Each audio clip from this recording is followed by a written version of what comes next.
Estamos aquí en la Reserva Arqueológica del Museo de Bahía de Caráquez, en la región de Manabí, en la costa del Ecuador. Esta es una de las zonas quizás más especiales para la arqueología, ya que por la costa del Ecuador se atravesaron los tres periodos arqueológicos más importantes de la época precolombina del Ecuador, que es el periodo formativo, el periodo de desarrollos regionales y el periodo de integración. En estos tres periodos observamos unas figurillas que fueron muy destacadas dentro de la historia de la arqueología ecuatoriana, que son las figurillas de representaciones humanas. Estas representaciones humanas tienen su antecedente más antiguo en la cultura valdivia, en donde observamos la representación femenina en unas estatuillas que la arqueología denominó las Venus de Valdivia, porque tienen unos diseños estilísticos muy particulares. Como podemos ver en este ejemplar de aquí, esta pequeña, esta pequeña pieza, que la podemos ver representada en diferentes tamaños, nos está mostrando rasgos estilísticos específicos de la mujer. No se sabe actualmente cuál fue el uso o la función de estas estatuillas, pero lo que sí sabemos es que se encontró en grandes cantidades. Entonces nosotros vamos viendo que a través de la representación de la figurilla humana llegamos a la cultura chorrera, que en la cultura chorrera vamos viendo que también hay una definición estilística de la representación del hombre. Pero en Chorrera se da la particularidad de la técnica cerámica del uso del molde. Es decir, el molde lo que nos está haciendo, nos está fijando reglas estilísticas de la representación humana. Esta técnica del molde es muy particular ya que utiliza dos técnicas. Primero y principal, utiliza el molde, que es un molde a presión, en donde nosotros ponemos arcilla y apretamos sobre el molde y sacamos la parte frontal de la representación humana. La parte trasera está moldeada a mano. Es decir, que para realizar una estatuilla de la época precolombina de la costa ecuatoriana del periodo formativo, tenemos estas dos técnicas, molde y modelado. Sin embargo, esta técnica se fue ampliando y desarrollando mucho más en el periodo del desarrollo regional. Desarrollo regional es un milenio que va del 500 a.C. al 500 después de Cristo. Vemos, por ejemplo, aquí, este es un molde de la cultura jamacoaque, en donde ya vemos no solamente la representación humana, sino también vemos todo tipo de ornamentos en donde el molde ya imprime esta forma. Y es muy interesante porque nos está mostrando y nos está definiendo cuestiones estilísticas que iban a estar impresas desde el molde. Y eso es algo que modifica mucho la estética que quizás se tiene concebida del arte precolombino, que se pensaba en piezas únicas. Acá estas piezas están definidas por ser fabricadas en serie. Y observamos a través de diversos ejemplares, por ejemplo aquí, en desarrollo regional, no solamente el desarrollo de las figurillas humanas, sino que se le agrega un factor que no estaba en las figurinas del periodo formativo, y es el fenómeno sonoro. En el periodo de desarrollo regional, las figurillas humanas comienzan a tener la característica sonora. Y eso es algo fundamental que va a definir para la arqueomusicología ecuatoriana y la arqueología americana una serie de desarrollos de sistemas acústicos que van a ser insertos en la figura.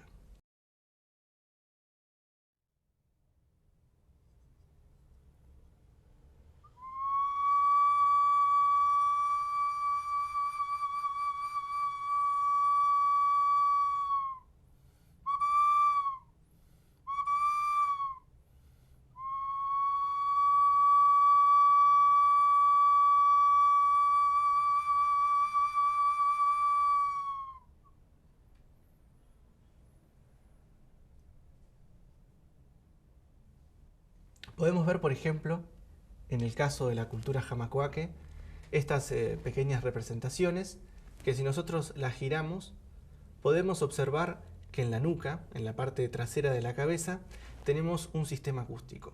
¿Sí? Cuando nosotros, por ejemplo, vemos aquí, todo este cuerpo de la persona funciona como un canal de insuflación y cuando nosotros soplamos, la figura comienza a sonar, ¿no?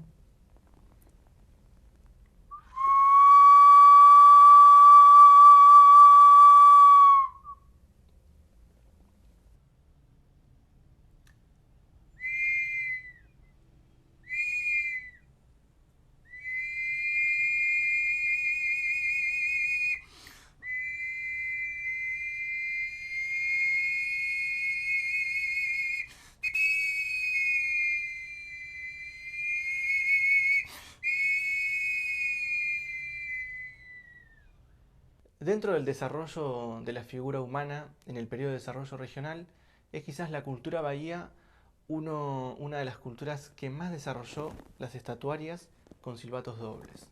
Tenemos aquí dos ejemplares, ¿sí?, en donde podemos observar dos sistemas acústicos diferentes. ¿Sí? Lo que estamos viendo acá es que los sistemas acústicos se fueron desarrollando en base a las funciones estilísticas que se les quería dar. Tenemos esta estatuilla que tengo en mi mano izquierda, en donde los sistemas acústicos están hacia afuera y se pueden ver, ¿sí? Y en este ejemplar que tengo acá, ya los silbatos se encuentran en el interior de la estatuaria. Es interesante remarcar que quizás por muchos años se pensó que estos orificios, ¿sí?, que tiene la pieza eran orificios para que la pieza pudiera respirar y no explotara en la cocción. Pero nosotros vemos que cuando soplamos por este agujero que tiene en la cabeza, la pieza mágicamente empieza a producir sonidos.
Hay otro ejemplar que me parece importante destacar, que son estas figurillas, ¿sí? Esta en este caso es de la cultura Jamacoaque, que como vemos aquí tiene un sistema acústico distinto al que habíamos visto aquí en Bahía, que aquí en Bahía es un sistema que utiliza bolitas con pequeños orificios que producen sonido, y acá lo que vemos es que son pequeñas ocarinas con un bisel rectangular, ¿sí? En este caso, las dos ocarinas, ¿sí?, vendrían a ser los hombres del personaje. Ya no se ejecuta por la parte posterior de la cabeza, sino que tiene un agujero en las piernas. Este agujero lo que nos muestra es que por aquí, si nosotros soplamos, la figura va a producir un sonido dual.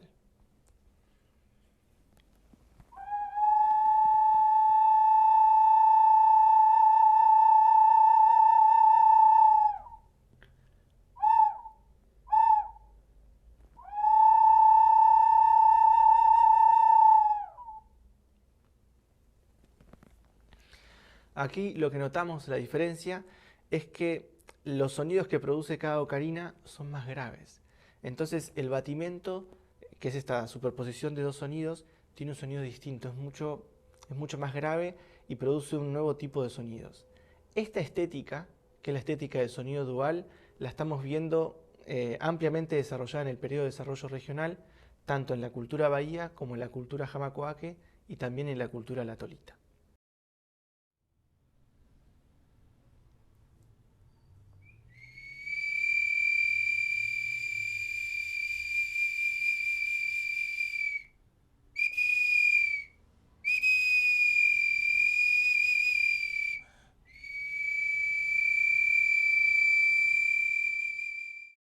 En esta idea de poder darle sonido a la estatuilla humana, estuvimos viendo que se fueron creando diversos sistemas acústicos muy particulares que fueron desarrollados exclusivamente aquí en el Ecuador.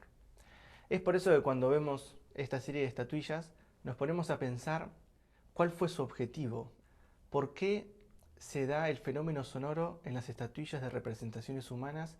Hay algo que tiene que ver entre el hombre y el sonido que le dio esta característica particular a estas estatuillas.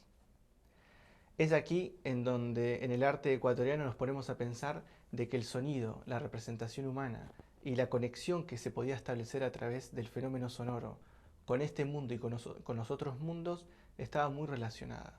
Podemos marcar aquí, por ejemplo, estos personajes que son de la cultura jamacoaque, que son como estos brujos, estos chamanes, personajes muy característicos de estas culturas, que siempre están relacionadas con el sonido. Esta relación fenómeno sonoro con representación humana, y además de la representación humana, un rol específico dentro de la sociedad, como fue la del chamán, nos está mostrando que el sonido, los rituales y las personas que realizaban estos actos litúrgicos estaban todos relacionados a través del fenómeno sonoro.